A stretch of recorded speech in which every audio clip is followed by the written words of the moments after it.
TV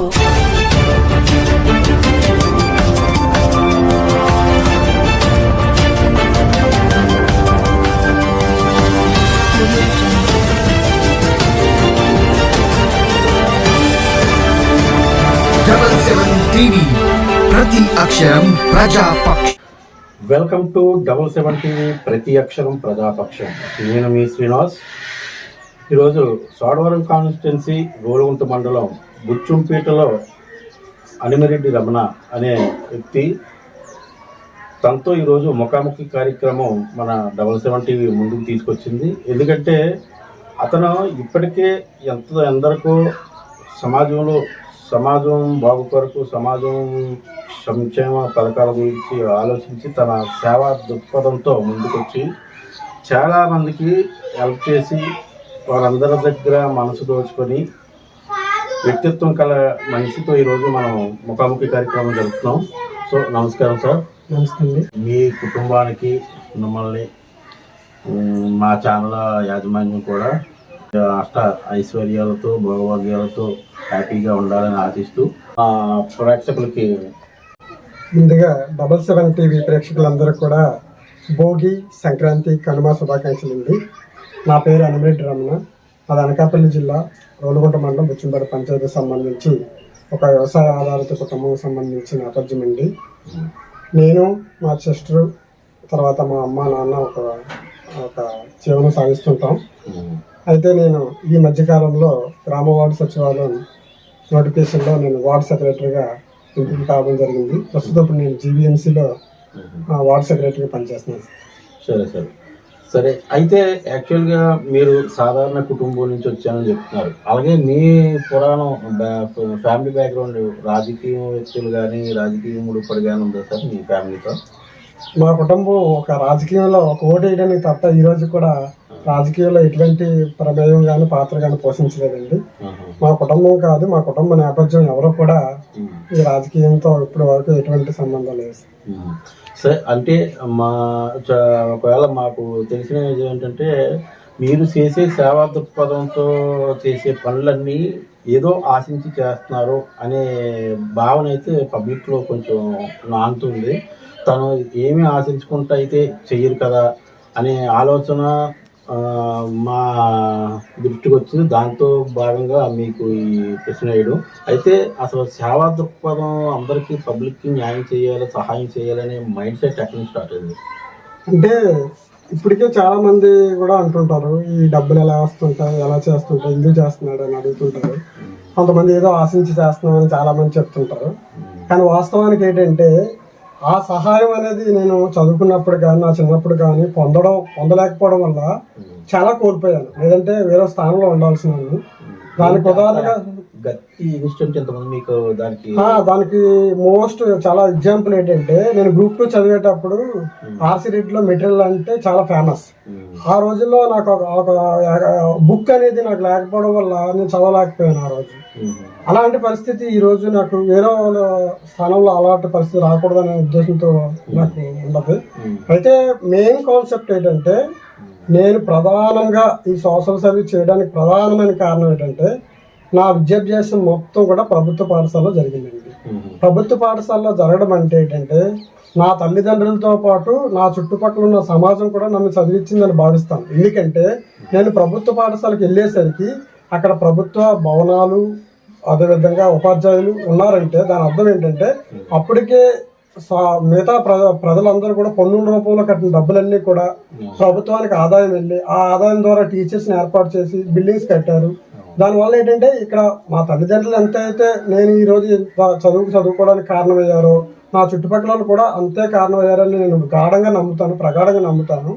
దానివల్లే నాకు వచ్చిన సంపాదనలో నాకు ఎంత కష్టం వచ్చినా సరే నాకు వచ్చిన సంపాదనలో కొంత సాటి ప్రజలకు, సామాన్య ప్రజలకు, బడుగు బలహీన వర్గాలకు సహాయం చేయాలనే ఉద్దేశం.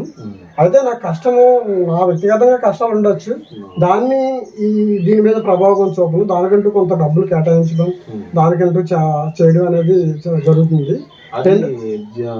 మీరు ఉద్యోగం రాకముందు కూడా చేశారు సార్? అంటే చిన్నప్పటి నుంచి కూడా నేను సోషల్ సర్వీస్ అంటే నాకు చాలా ఇష్టము. ఎందుకంటే నాకు ఆ బాధలు తెలుసు. ఎందుకంటే ఒకప్పుడు నేను బస్సు ప్రయాణం చేసేటప్పుడు మా సిస్టర్ మా నాన్నని వేధిస్తుండేది, ప్రతిరోజు ఆటోకు డబ్బులు ఇమ్మని వేధిస్తుండేది. వేధిస్తుంటే ఏంటి దీని పరిష్కారం అని ఆలోచించి నేను ఆర్టీసీ కాంప్లెక్స్కి వెళ్ళి డిపో మేనేజర్తో మాట్లాడి కలెక్టర్ ఆఫీస్కి లెటర్ పెట్టి రకరకాల పోరాటాలు చేసి ఆటోలతో రకరకాల ఒత్తిళ్లు గురై రకరకాల ఇబ్బందులు పడి లాస్ట్కి మా ఊరికి బస్సు రావడంలో నేను కీలక పాత్ర పోషించాను. దానికి కారణం ఏంటంటే నా సెల్ఫ్ కూడా, ఎందుకంటే నా కుటుంబంలో ఉన్న మా చెల్లికి ఆ సమస్య నుంచి దాటాలనే ఉద్దేశం, తర్వాత మిగతా వాళ్ళకి కూడా ఉపయోగపడుతున్న ఉద్దేశంతో నేను అలాంటి అనేది ఆ రోజే నాకు బాగా ప్రేరేపించండి. తర్వాత నేను చదువుకోవడం కూడా సోషల్ సంబంధించి రిలేటెడ్ వర్క్స్ అవడం వల్ల ఆ చరిత్ర చదివేటప్పుడు కానీ, గొప్ప గొప్ప వ్యక్తి మహానుభావ చరిత్రలు చదివేటప్పుడు కానీ నాకు ఆ ప్రేరేపణ అనేది ఆటోమేటిక్గా నాలో ఎలా వచ్చింది అన్నది అది తెలియని ఒక రహస్యం, కానీ నాకు అప్పటి నుంచి ఇప్పటి వరకు కంటిన్యూ అవుతుంది. దాని తర్వాత ఏంటంటే నా చదువు విద్యాభ్యాసంలో కూడా నా ఉపాధ్యాయుల కంటే నా తోటి వ్యక్తులు నాకు సహకరించారు బాగానే. వాళ్ళు మెటీరియల్ ఇవ్వడంలో కానీ, తర్వాత ఏమైనా సూచనలు సలహాలు ఇవ్వడంలో కానీ. మాకు చిన్ని రాజలక్ష్మి ఒక అక్క ఉంటుంది, ఆ అక్క కూడా బాగా హెల్ప్ చేసింది. తర్వాత సబ్బారపు లక్ష్మీనారాయణ గారు అనే ఒక అతను ఉంటాడు, అతను కూడా నాకు బాగా హెల్ప్ చేశాడు. ఇలాంటి ఇప్పుడు మా స్కూల్లో 10th క్లాస్లో వంటాకర్ శ్రీనివాస్ మాస్టర్ అనే ఆ మాస్టర్ ఉంటారు, ఆ సార్ కూడా నాకు బాగా హెల్ప్ చేశారు. ఈ హెల్ప్ చేయడం వల్ల నేను దాన్ని నాకు ఎలాగైతే హెల్ప్ పొంది నేను ఈ స్థాయిలో ఉన్నానో, నా ద్వారా కూడా కొంతమంది అనేది ఈ విధంగా రావాలనే ఉద్దేశంతో నాకు తోచినంత సహాయం చేయడం అనేది ఆ రోజు నుంచి కూడా అలవాటు చేస్తుంది. సో మీ సహాయం వెనకాల ఇట్లాంటి బ్యాక్గ్రౌండ్ ఉందని పబ్లిక్లో అయితే ఎవరితో చెప్పొద్దు అంటారు. యాక్చువల్గా సహాయం చేయాలంటే ఒక గ్రామ పరిమితి లేకపోతే మన కుటుంబ పరిమితి ఇట్లాంటి పరిమితులు మీరు అలా కాదు, ఎక్కడ ఓవరాల్గా ఎక్కడ చూసినా జిల్లాలో ఎవరు అడిగింది కాదనుకుంటా లేదనుకుంటా హెల్ప్ చేయడానికి ముందుకు వెళ్తున్నారు. దాన్ని ఏంటంటే కొంతమంది అటు పొలిటీషియన్స్ కానీ లేకపోతే మీకంటే పెద్ద స్థాయిలో ఉన్న వాళ్ళు కానీ ఏదైనా సరే ఎప్పటికైనా తను ఏదో కావాల్సి ఆశించి ముందుకు వెళ్తున్నాడు, దానికి రేపు పొద్దున్న పొలిటికల్గా నిల్చుంటున్నాడు అన్న ఆలోచనతో చాలామంది మమ్మల్ని అడగడం జరిగింది. సో దాని భాగంగా ఈరోజు మీ ముందుకు రావడం జరిగింది. సో దానికంటూ యాక్చువల్గా రేపు పొద్దున్న పొలిటికల్లో ఏమైనా ఎంట్రీ ఏమైనా అవకాశాలు ఉన్నాయా మీరు అవ్వడానికి? లేదండి, నేను ఏదైనా సహాయం చేసేటప్పుడు ఏం ఆలోచిస్తాను, ఎవరైనా అడిగేటప్పుడు నేను ఏం ఆలోచిస్తానంటే, నేను చేయగలను బలంగా నమ్ముతున్నారు, నాకు నో అంటే ఇష్టం ఉండదండి. నాకు ఇప్పటి వరకు తెచ్చిన సమస్యల్లో మెయిన్ ఏంటంటే నాకు నో అనడం అంత బేగా ఇష్టం ఉండదు. అంటే నేను కొన్ని చరిత్రలు చదివినప్పుడు జీవితంలో అనేది నో అనే పదం చాలా తక్కువగా వాడాలని చెప్తుంటారు. అది ఎందుకో నాకు కనెక్ట్ అయ్యింది, నేను అలా చేయడం జరుగుతుంది. రెండవది ఇంకోటి ఏంటంటే, ఈ మధ్యకాలంలో నాకు బాగా నాకున్న అలవాటు ఏంటంటే, నేను శ్రీకాకుళం, విజయనగరం, ఈస్ట్ గోదావరి, వెస్ట్ గోదావరి రకరకాల ప్రాంతాల్లో ఉద్యోగరీత్యా, గతంలో ఉద్యోగరీత్యా ఇప్పుడు కూడా నేను రకరకాల ప్రాంతాల్లో రకరకాల మనుషులు తిరిగి వీళ్ళందరి దగ్గర నేను గమనించిన విషయం ఏంటంటే, ఏదైనా విషయాన్ని తెలిసిన విషయాన్ని తెలియని చెప్పడం, మనకు చేతనైన సహాయం వేరే వాళ్ళు చేయడం వల్ల దానివల్ల ఎంతో కొంత ప్రయోజనం ఉంటుందని గాఢంగా నమ్మిన వ్యక్తిగా చెప్తున్నాను. ఈ మధ్యకాలంలో ఇంకా నాకు బాగా విషయం ఏంటంటే, తెలిసిన విషయం ఏంటంటే, మీరు రాజకీయాలు అంటున్నారు కదా, రాజకీయాలు అనే దానికి నేను చెప్పే సూటి సమాధానం ఏంటంటే, ఒక సమాజంలో సమాజ నిర్మాణం కోసం కానీ, నా కుటుంబంలో కొంతమంది తెలియని వ్యక్తుల కోసం కానీ, నేను ఏదైనా వాళ్ళకి సహాయపడాలనే ఉద్దేశంతో సహాయపడగలను అనే భావన నాలో ఉండడం వల్ల అది సహాయపడడానికి కావాల్సిన శక్తులందరినీ సమకూర్చుకుంటాను సార్. దానిలో భాగంగా అది ఒక వ్యవసాయ రంగం అవ్వచ్చు, ఉద్యోగ రంగం అవ్వచ్చు, రాజకీయ రంగం అవ్వచ్చు, పారిశ్రామిక రంగం అవ్వచ్చు. అంటే నేను చేయాలనుకున్న పని దేనివల్ల అవుతుంది, ఒక పారిశ్రామిక రంగంలో దిగితే అవుతుందంటే అది తెలియని విషయం అనేది తెలుసుకొని ఆ పని చేయడానికి ముందుకు వస్తానండి. తర్వాత ఒక ఉద్యోగ రంగంలో అవుతుందంటే ఈ స్థాయి ఉద్యోగం కాకుండా ఇంకా పెద్ద స్థాయి ఉద్యోగం అయితే రేపటి నుంచే ప్రిపరేషన్ ప్రారంభించి ఆ స్థాయి ఉద్యోగం కొట్టి ఆ పని చేయడం జరుగుతుందండి. ఒకవేళ రాజకీయ రంగంలో ఆ పని అవుద్ది, వేరే రంగంలో అవ్వదంటే ఆ రకమైన వెళ్ళైనా సరే నేను ఆ పని చేయాలా అని అనుకుంటున్నాను. రెండోది ఏంటంటే, ఇక్కడ ఉద్యోగం అనేది మీకు మీ ద్వారా ఈ 770 ప్రేక్షకులు తెలియజేయాలనుకున్నది ఏంటంటే, ఉద్యోగం అనేది నా దృష్టిలో ఒక పురుషుడిగా, ఒక చదువుకున్న వ్యక్తిగా చేయాలన్న బాధ్యత తప్ప దాని ఉద్యోగమే నాకు జీవనోపాధి, ఉద్యోగం లేకపోతే అనేది ఉండదు. ఎందుకంటే నాకు ఈ భూ ప్రపంచంలో ఉన్నపాలంగా ప్రళయం వచ్చి, భూకంపం వచ్చి అంతా సర్వ ఆస్తి ఐశ్వర్యం అంతా కొట్టుకుపోయినా పట్టుబట్టలు మిగిలి ఉంటే దాంతో బ్రతకగల శక్తి సామర్థ్యం ఉండాలని కోరుకుంటానండి. ఆస్తులు చుట్టుపక్కల ఉన్న దాన్ని దేన్ని నమ్మను నేను. ఇప్పుడు ఉన్న పరంగా జరగాలని జరిగి నా కట్టుబట్టలంగా మిగిలితే ఈ కట్టుబట్టలతో కూడా నాకున్న తెలివితేటలతో నేను రేపు పక్క ఊరు వెళ్ళి బ్రతకగల సామర్థ్యాన్ని ఎప్పుడు నా దగ్గర ఉంచుకుంటాను, స్టోరేజ్ చేసుకుంటాను. అది తప్ప మిగతా దేన్ని కూడా నమ్మను. రెండవది ఏంటంటే ఈ రాజకీయ రంగం అనేది, ఇప్పుడు రాజకీయం అంటే ఏంటంటే ప్రజల్లో వ్యక్తుల్లో చైతన్యం చేయడమే రాజకీయం. దానికి ఇలా చేయాలి అలా చేయాలని ఈ మధ్యకాలం నిబంధనలు పెడుతున్నారు. ఎందుకంటే రాజకీయం గురించి నాకు కూడా తెలుసు, ఎందుకంటే నేను MA పొలిటికల్ సైన్స్ కూడా చేశాను. వాటి గురించి తెలుసు, నాకు కూడా అవగాహన ఉంది. కానీ ప్రస్తుతం అయితే రాజకీయమా, వ్యవసాయమా, ఉద్యోగమా, లేదంటే పారిశ్రామికమా ఏదైనది కాదు, నా సర్వీస్ మోటో రీచ్ అయ్యేది ఏదైతే ఆ రంగాన్ని ఎంచుకొని ముందుకు సాగడం జరుగుతుంది. అయితే ఇప్పటి వరకు మీరు చేసే సహాయ సేవా కార్యక్రమాలు చూసి ఏ పొలిటీషియన్ అయినా సరే మీరు వాళ్ళ పార్టీలోకి రమ్మని ఇన్వైట్ చేయడం కానీ ఇట్లాంటివి ఏం జరిగాయి? లేదు సార్, ఇప్పటి వరకు అలాంటి ఆలోచన లేదు. బహుశా గవర్నమెంట్ ఎంప్లాయ్ అవడం వల్ల, ఏదో సోషల్ సర్వీస్ అవడం వల్ల ఆయనకి ఆ విధమైన అలవాటు ఉందని అనుకుంటున్నారేమో. నన్ను అప్పుడు ఎవరో అప్రోచ్ అవ్వలేదు సార్. ఇంకా ఒకవేళ ఇప్పటి వరకు కూడా మామూలు పరిచయాలు ఉన్నాయి, అందరితో రాజకీయంగా అందరితో పరిచయాలు ఉన్నాయి. వాళ్ళు కూడా చెప్తుంటారు ఇలాగ అలా అనేసి వింటుంటాం అంతవరకు. సో మరి లేటెస్ట్ గా ఇంతకుముందు 2 పార్టీలు ఉండేవి. యాక్చువల్ గా ప్రస్తుతానికి లేటెస్ట్ గా కొత్త పార్టీ ఒకటి జనసేన అనేది వచ్చింది. జనసేనలో మీరు చేరాలని వేరే వాళ్ళు చెప్పారా? మీ ఓన్ డిసిజనా లేకపోతే దానికి ఇంకా ఏమైనా ఉన్నాయా? జనసేన అనేది జనరల్గా ఏంటంటే నేను పవన్ కళ్యాణ్ అభిమాని అండి, వేరే అభిమాని. అప్పుడు 10th క్లాస్ 9th క్లాస్ టైంలో ఇప్పటి వరకు అభిమానిగా ఉండడం వల్ల వాళ్ళకి అలాగ అనిపించు ఉండొచ్చేమో. అలాగనే కాదు అవును అనేది ఏమీ లేదు, అభిమానాన్ని చూపుతాము. రెండవది మనకున్న పరిధిలో మనం చేయడం జరుగుతుంది, మనకున్న ఆలోచనలో మనం పంచుకోవడం జరుగుతుంది. ఏం లేదు అందులో. యాక్చువల్గా ఆపోజిషన్ పొలిటికల్ లీడర్స్ వీళ్ళందరూ ఉన్నప్పుడు మీరు ఏదైతే ఇప్పుడు చేసుకొచ్చారో మన సేవా దృక్పథంతో చేసుకొచ్చారని చెప్పిన తర్వాత ఒక పార్టీని అప్రోచ్ మనం అయినప్పుడు ఎదుటి వాళ్ళకి ఆటోమేటిక్గా ఒక అవకాశం మనం ఇచ్చినట్టే కాబట్టి దాని క్లారిఫికేషన్ కోసం ఇది జరుగుతున్నాం. యాక్చువల్గా మీరు ఏదైతే అందరికీ హెల్ప్ చేస్తూ రేపు పొద్దున్న కంపల్సరీ పాలిటిక్స్లోకి వెళ్ళారంటే మీరు కంపల్సరీ నిల్చోవాలి. దానికి లేకపోతే ఒక పార్టీ తరఫు నుంచి ఓటు కంపల్సరీ అడగాలి. అది ఫ్యాన్ అవునాయి లేకపోతే దీని అవునాయి, కానీ ఓటింగ్ దగ్గరికి ఓటర్ దగ్గరికి వెళ్ళి మీరు అడగాల్సిందే. ఒకవేళ మీరు వేలు వెళ్తే అప్పుడు మీరు ఏం చెప్పగలరు? ఇదంతా ఒక ఎత్తు అయితే ఇప్పుడు మీరు చేసినంతా ఒక ఎత్తు, దీనికి రెండాటికి కంక్లూజన్ ఎదుటోడికి అవకాశం ఇచ్చినట్టున ఒక పాయింట్ అనేది రేట్ చేయడానికి అవకాశం ఉంటుంది. దానికి క్లారిఫికేషన్ చేస్తాను. నేనేం చెప్తున్నానంటే ఇన్ జనరల్గా నాకున్న బ్యాడ్ హ్యాబిట్ ఏంటంటే రకరకాల ప్రాంతాలు తిరగడం వల్ల అక్కడున్న ఏదైనా ఒక మంచి జరిగింది అనుకోండి, అది మన ఊర్లో ఎందుకు జరగట్లేదు అనే ఆలోచన నాకు పుడుతుంది. రెండోది అక్కడ ఏదైనా ఒక అధికారి బాగా సానుకూలంగా స్పందించి చక్క ప్రజలకు సర్వీస్ ఇస్తున్నారు అనుకోండి, అదే అధికారి మన ఊర్లో ఉన్న అధికారి అలాగెందుకు ఇవ్వట్లేదు అని ఆలోచన పడుతుంది నా దగ్గర. ఒక ప్రాంతంలో ఉన్న రాజకీయ నాయకుడు అక్కడున్న ప్రజల్ని, అక్కడున్న అభివృద్ధిని, అక్కడ సంక్షేమాన్ని ఆయన చేస్తుంటే అదే రాజకీయ నాయకుడు మన ఊర్లో ఉన్నాడు కదా, మనకెందుకు చేయట్లేదు అని ఆలోచన పడుతుంది నాకు. అదేవిధంగా ఒక దగ్గర ఒక డెవలప్మెంట్ జరిగిందంటే ఆ డెవలప్మెంట్ మనం ఎందుకు ఇక్కడ చేయలేకపోతున్నాం ఆలోచన పడుతుంది. అలాంటి ఆలోచనలు ఎప్పుడు కూడా నాకు సంఘర్షణకు గురి చేస్తుంటుంది నాలో. నాకు ఎప్పుడు కూడా దాన్ని ఇంప్లిమెంటేషన్ చేయడానికి నాకు కొన్ని పరిధులు ఉంటాయి. ఆ పరిధులు దాటుకొని చేసినంత కాలం చేస్తున్నాను, ఇంకా చేయాలని ఆలోచనలు ఉన్నాను. అది ఎంతవరకు సాగుతుందో ఇంకా భవిష్యత్తులో చూడాలి. సరే, ఇప్పుడు మీ ఊళ్ళో ఇప్పుడే మీరు అన్నదానికే ఏదైతే జరుగుతుందో మా ఊళ్ళో జరగలేదు అనుకున్నప్పుడు మన ఊళ్ళో ఎవరైతే పాలిటిక్స్ ద్వారా చేసిన కొంతమంది ఉద్యోగాలు మీరు వెళ్ళి వాళ్ళని అడగడం, వాళ్ళు తిరస్కరించడం, ఇట్లాంటి వాటిలో మీకు ఈ భావం అనేది బయటకు వచ్చిందా? అవునండి, మీరు చెప్పింది 100% రైట్. కొన్ని ఏంటంటే ఆ విషయాలన్నీ ఇక్కడ తీసుకొచ్చినప్పుడు ఇక్కడున్న పరిస్థితులు అవ్వచ్చు, లేదా వాళ్ళకున్న పరిజ్ఞానం అవ్వచ్చు, లేదంటే వాళ్ళకున్న ఏదో కారణం అవ్వచ్చు, వాళ్ళు కొన్ని పరిస్థితులు దాన్ని వ్యతిరేకించేవారు.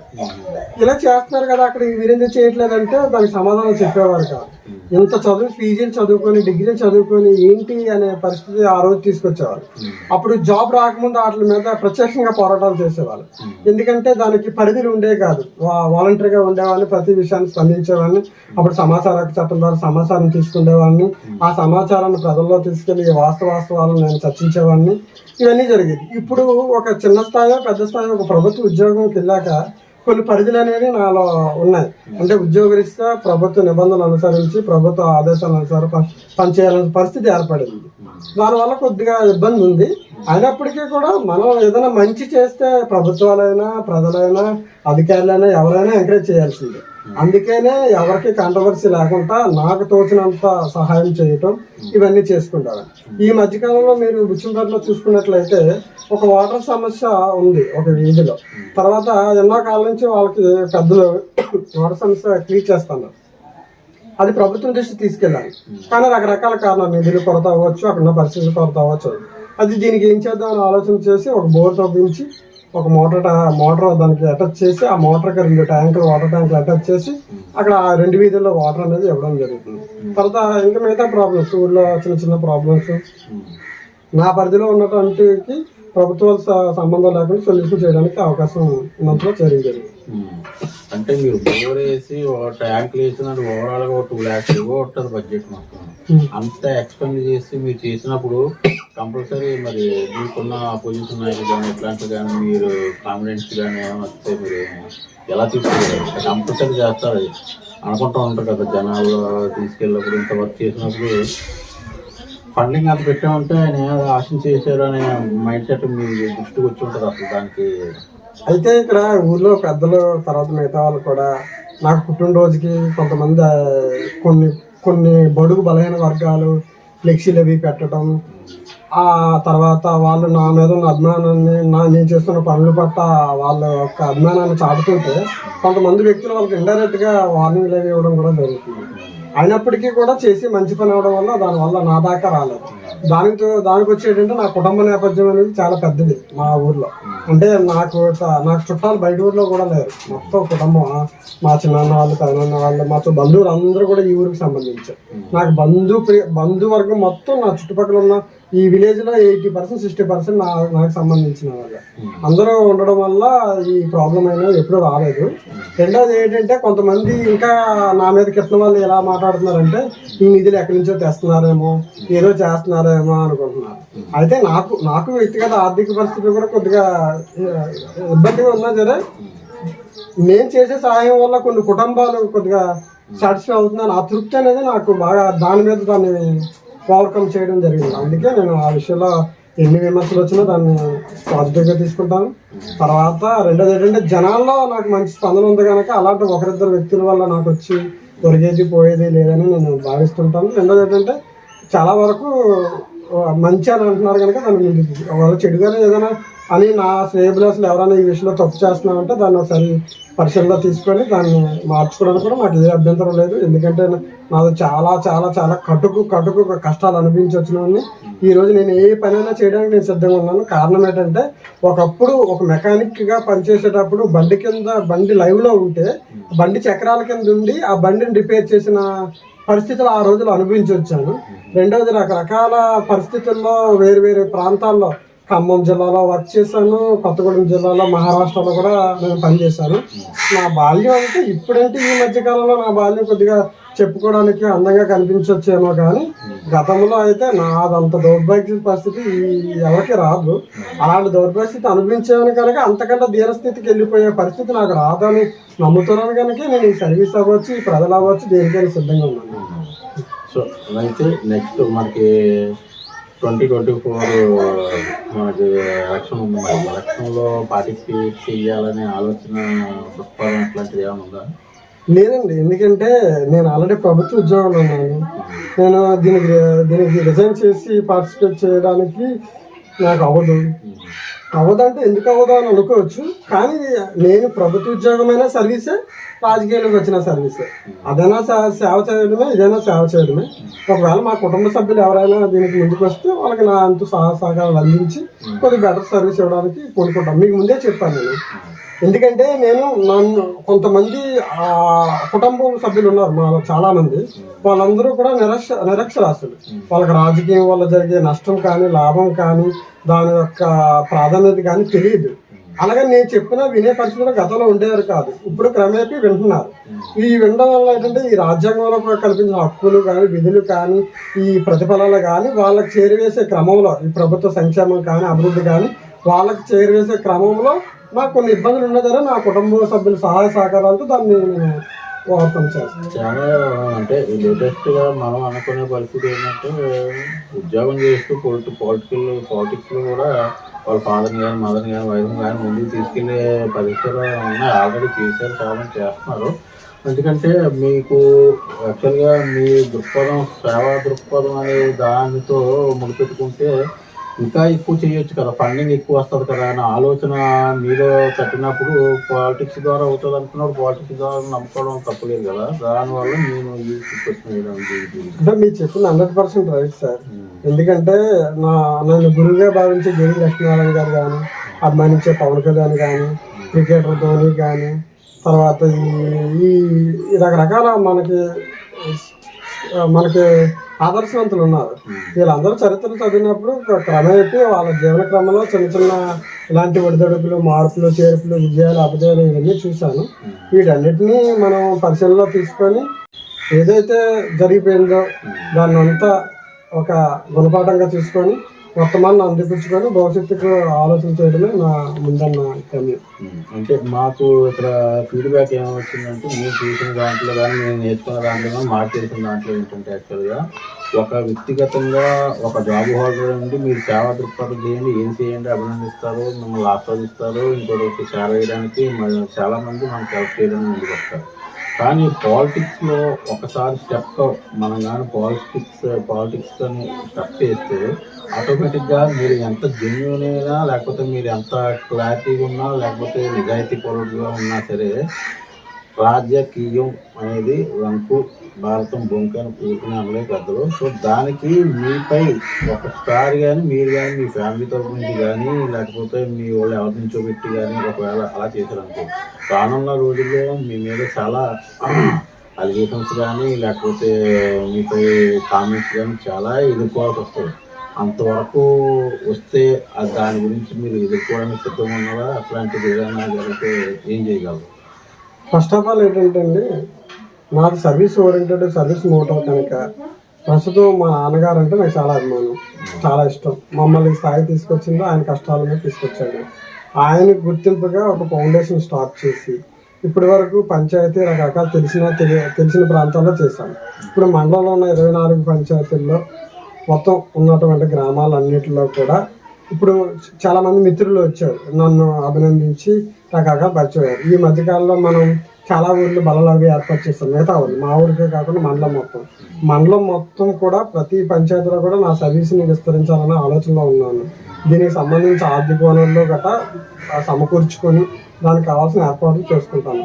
మనం చేసేది మంచి అవడం వల్ల అది రాజకీయమా ఇంకోటి అవన్నీ పక్కన పెట్టి నా మిత్రులు అవ్వచ్చు, నా శ్రేయబులు అవ్వచ్చు, తర్వాత ప్రజలు అవ్వచ్చు ఆదరిస్తారని నేను ప్రగాఢంగా నమ్ముతున్నాను. అంటే మంచికి సంబంధించి మంచికి శత్రువులు చాలా మంది ఎక్కువ ఉంటారు. బాగా మంచితనాన్ని తీసుకోలేని వారవలేని తనాలు చాలా మందికి తట్టుకోలేక వారవలేక ఏదో ఒకటి మనకి పైన చేస్తూ ఉంటారు. అట్లాంటి వాళ్ళకి మీరు ఎలా చెప్పగలరు అనేది మాకు వచ్చింది. ఎలా చెప్పగలరు అంటే అండి, మన చరిత్రలు చూసినట్లయితే ఏ యుగంలో మొఘలులు కానీ తర్వాత ఖిల్జీ వంశం చరిత్రలు చదివినా సరే అందులో మంచోళ్ళు ఉన్నారు, చెడ్డాలు ఉన్నారు. ఔరంగజేబు ఉన్నారు, అక్బర్ ఉన్నారు, తర్వాత షాజహాన్, అలా రకరకాలు ఉన్నారు. రకరకాల కారణాలు అవి ఉండొచ్చు. అలాగే ఇప్పుడు కూడా ఏదైనా ఒక ప్రాబ్లం వస్తే దానికి ఎలాగ సొల్యూషన్ చేసుకోవాలన్నది మనం ఆలోచించి ఇగోకి పోకుండా లేనిపోని కాంట్రవర్సీ చేసుకోకుండా ఇది బాబు అని నా మూటో చెప్పడానికి ప్రయత్నం చేస్తాను. నేను కూడా మీకు ఇప్పుడు చెప్తున్నాను, నేను కూడా MA BD చేశాను. నాకు కూడా ఈ సమాజం మీద, ఈ రాజ్యాంగం మీద, ఈ దేశం మీద, ఈ జనాల మీద, ప్రజల మీద అంటే నా పర్సనాలిటీ చూసి మీరు వేరే అభిప్రాయం కలగచ్చాము. నాకు చాలా అవగాహన ఉంది, ఎందుకంటే నేను అనుభవాలతో ఎక్కువ నేర్చుకున్నాను పాఠాలు ఇవన్నీ. నేను రకరకాల ప్రాంతాలు తిరిగాను, రకరకాల ప్రజలు కలుసుకున్నాను, మిత్రులు ఉన్నారు, నష్టాలు జరిగాయి, లాభాలు జరిగాయి, పడ్డాము, లేచాము, ఇవన్నీ జరిగాయి. నా వ్యక్తిగత జీవితాన్ని కూడా కొన్ని విషయాలకి త్యాగం చేశాను. నాకు వ్యక్తిగతంగా కొంత జీవితం ఉండేది. నాకు ఆ ఇష్టాల్లో కూడా కొన్ని పరిస్థితులు అవతల దగ్గర నేను బ్యాడ్ అయిపోయి అవతల నన్ను ఛేదరించుకునేలాగా పరిస్థితులు నేనే క్రియేట్ చేసుకొని కొంతమంది కోసం నేను నిలబడడం జరిగింది. అలాంటి పరిస్థితులు నాకు చాలా ఉన్నాయి. నేను గాఢంగా నమ్మేది ఏంటంటే ఇప్పటి వరకు ఇంకా నా జీవితం అనేది నాకు అర్థం అవుతుంది ఏం చేస్తున్నాను ఏంటి అనేది. అందుకనే ఇలాంటి విషయాలన్నీ పట్టించుకోదలుచుకోలేదు. మనకి డ్రైవింగ్ స్కూల్లో కూడా చెప్పేటప్పుడు చెప్తుంటారు కదా, ఒక బండి మీద వెళ్ళినప్పుడు అవతల ఆటో ఉంది, యువతల వ్యక్తి ఉన్నారు, ఆ ఆటోని గుద్దితే 10 మంది చచ్చిపోతారు, బండిని గుద్దితే ఒకరే చచ్చిపోతారు, దేని గుద్దితే అంటే ఆటో బండిని గుద్దుతా అని చెప్తారు, ఎందుకంటే నా 9 మంది సేవ్ అవుతారు. అలాగా వ్యక్తిగత విషయాలు ఇవన్నీ పక్కన పెట్టి ప్రజా క్షేమం, తర్వాత మనకు చేతనైన సాయం, మన పాత్ర మనం పోషించడానికి కావాల్సిన ఏర్పాట్లు చేసుకోవాలనేది నా ముఖ్య ఉద్దేశం. కొన్ని విలువలతో కూడిన వ్యక్తిత్వాన్ని, విలువలతో కూడిన మనస్తత్వాన్ని నిలుపుకోవడానికి అవకాశం ఉన్నంత వరకు నేను ప్రయత్నం చేస్తుంటాను. అలాగని అన్నీ కరెక్ట్ అని నేను అనుకోను. తప్పులు ఎవరైనా చేస్తాము, సహజం తప్పులు. ఆ తప్పులు సరిదిద్దుకోవడానికి నాకు ఏ మోమాటం లేదు. నిర్మోమాటంగా తప్పులు ఒప్పుకుంటాను, దాన్ని సరిదిద్దుకుంటాను. సరే, ఓకే. అలాగే మీ తల్లి కుటుంబం లాంటి గ్రామాన్ని రానున్న రోజుల్లో మీరు ఏం డెవలప్ చేయడానికి ఇంకా ఏమేమి ఉన్నాయి, ఏం చేద్దాం అనుకుంటున్నారు, లేదా డెవలప్ చేయడానికి అవకాశాలు ఎన్ని ఉన్నాయి అనేది పబ్లిక్ మీరు ఏదైనా షేర్ అయ్యాలనుకుంటే మెసేజ్. అయితే విషయం ఏంటంటే ఇప్పటికే నేను మా ఊరిలో చిన్నప్పుడు ఫ్రెండ్స్ యూత్తో పాటు వాళ్ళతో పాటు నడిచి కొన్ని కార్యక్రమాల్లో భాగస్వామ్యం అయ్యాను. తర్వాత కాలంలో ఎడ్యుకేషన్ మీద ఇంట్రెస్ట్ పెట్టాను. తర్వాత కాలంలో గ్రామంలో జరిగిన ఏ కార్యక్రమానికైనా నా వంతుగా అది ఆర్థిక సహాయం అవ్వచ్చు, లేదంటే మాట సాయం అవ్వచ్చు, లేదంటే ఫిజికల్గా హెల్ప్ అవ్వచ్చు, చేసేవాడిని. అదే కాకుండా కొన్ని పనులు చేసేటప్పుడు ఏంటంటే అవి గ్రూప్ అందరికీ నచ్చవు. ఒక పని మొదలు పెట్టేటప్పుడు ఒకరికి నచ్చుతుంది, ఒకరికి నచ్చదు, కానీ అది నాకు నచ్చుతుంది. నాకు నచ్చినప్పుడు ఆ గ్రూప్తో చేసే పనులు గ్రూప్తో చేస్తూ నాకు అందరికీ నచ్చిన పనులు, నాకు నచ్చిన పనులు నా సొంత డబ్బులతో నేను ఇప్పటివరకు చేసుకొచ్చాను. అలాగే ఇప్పుడు నవతరం గ్రామీణ అభివృద్ధి సంస్థ అనేసి సబ్బవరపు లక్ష్మీనారాయణ అప్పుడు స్టార్ట్ చేశారు. ఆయన మంచి భావాలు కలిగిన వ్యక్తి, మంచి ఆదర్శాలు కలిగిన వ్యక్తి, 10 మందికి సహాయం చేయాలనే వ్యక్తిత్వం ఉన్న వ్యక్తి. ఆయనతో పాటు నడిచి అందులో కూడా నేను నా వంతు నా పాత్ర నేను ఈ రోజుకి పోషిస్తున్నాను. తర్వాత అవే కాకుండా గ్రూప్తో సంబంధం లేకుండా వ్యక్తిగత కార్యకలాపాలు కూడా చేస్తున్నాను. ఇప్పుడు రీసెంట్గా హై స్కూల్లో స్టేజ్ ఒకటి కట్టడానికి కూడా మన పూర్వ విద్యార్థులతో అవ్వచ్చు, లేదంటే నేనైనా కట్టాలి, లేదంటే ఎవరితో కట్టాలనే విషయాన్ని పక్కన పెట్టి కట్టాలనే ముఖ్య ఉద్దేశంతో దిగడం జరిగింది. దానికి కూడా బేస్మెంట్ అయ్యింది. తర్వాత శ్మశాన వాటిక లెవెల్ చేయించారు, అక్కడ కూడా ఒక షెడ్ ఏర్పాటు చేయడానికి కూడా ఏర్పాట్లు చేస్తున్నాము. తర్వాత విలేజ్లో సంబంధించి ముఖ్యంగా నా మనసులో ఉన్న భావన ఏంటంటే మొత్తం ఒక బుచ్చంపేట పంచాయతీని 4 ప్రాంతాలుగా డివిజన్ చేసి 4 ప్రాంతాలకి ఒక టీచర్ని పెట్టి ప్రతి ప్రాంతం నుంచి ఏ ప్రాంతంకి ఆ ప్రాంతం విద్యార్థుల చేత నేను ట్యూషన్ ఒకటి ఏర్పాటు చేద్దాం అనుకుంటున్నాను. దీనివల్ల ప్రైవేట్ ఏర్పాటు చేయడం వల్ల ఏంటంటే ఆ పిల్లలు ఆ సోషల్ మీడియా తర్వాత ఫోన్ల నుంచి డైవర్ట్ అయ్యి స్టడీ మీద ఇంట్రెస్ట్ పెట్టేసి వాళ్ళ జీవితాలు కొద్దిగా బాగుంటాయనే ఉద్దేశంతో పెడుతున్నాను.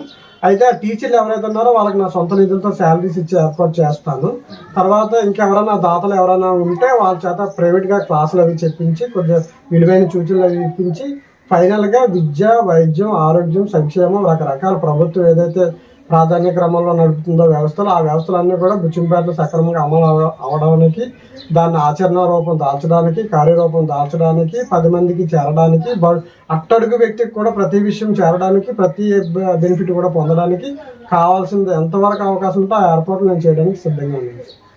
ఓకే, సో ఇది ఈరోజు మనం అనివిరెడ్డి రమణ గారి దగ్గర ముఖాముఖి కార్యక్రమంలో ఎన్నో విషయాలు తెలుసుకున్నాం. ఈరోజు ఆయన చేసే సేవా దృక్పథం చూసి ఎంతోమంది ఆయనలాగా ప్రజలకి సమాజంలో సేవా దృక్పథం చేసి వ్యక్తిగత తన భావోద్రేకతను మనకు షేర్ చేసుకున్నారు. మన ఛానల్ ద్వారా మీ ముందుకు తీసుకొచ్చాం. ఇలాగే నెక్స్ట్ ఈ రమణ గారిని చూసి రానున్న రోజుల్లో ఎదుటివాడికి సహాయం చేయాలి, పక్కవాడిని ఆదుకోవాలి అనే ఇంకా 2024 జనరేషన్లో కూడా ఉన్నారు అనే నిదర్శనకి ఈయన్ని ఆదర్శంగా తీసుకొని మీరు కూడా అలాగే చేస్తారని ఆశిస్తూ, సార్ రావణ గారు నమస్తే అండి. మీ కుటుంబానికి మిమ్మల్ని మా ఛానల్ యాజమాన్యం కూడా అష్ట ఐశ్వర్యాలతో భోగభాగ్యాలతో హ్యాపీగా ఉండాలని ఆశిస్తూ ధన్యవాదాలు. టీవీ మీకు నచ్చినట్లయితే లైక్ చేయండి, షేర్ చేయండి, సబ్స్క్రైబ్ చేయండి, పక్కనే ఉన్న బెల్ ఐకాన్ క్లిక్ చేయండి.